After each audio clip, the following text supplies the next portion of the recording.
আজকে আমি শশার একটা রেসিপি করব, তাই জন্য শশাগুলোকে প্রথমেই ধুয়ে মুছে নিয়েছি। এইবার আমি এগুলোকে ছাড়িয়ে কেটে নেব। শশাগুলো ছাড়ানো হয়ে গেছে, এইবার শশাগুলোকে আমি কেটে নেব।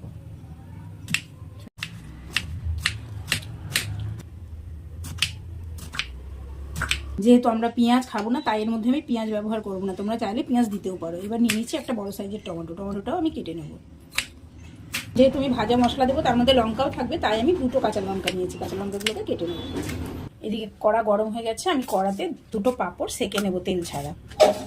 এইবার এর মধ্যে দেবো স্বাদ অনুসারে নুন, এবার দেবো গোলমরিচের গুঁড়ো, দিয়ে দেবো ভাজা বাদাম, দিয়ে দেবো গন্ধরাজ লেবু, দিয়ে দেবো একটু ভাজা মশলা, দিয়ে দেবো কাসুন্দি, আর দিয়ে দেবো সস, আর দিয়ে দেবো সেঁকে রাখা পাঁপড়গুলো ভেঙে,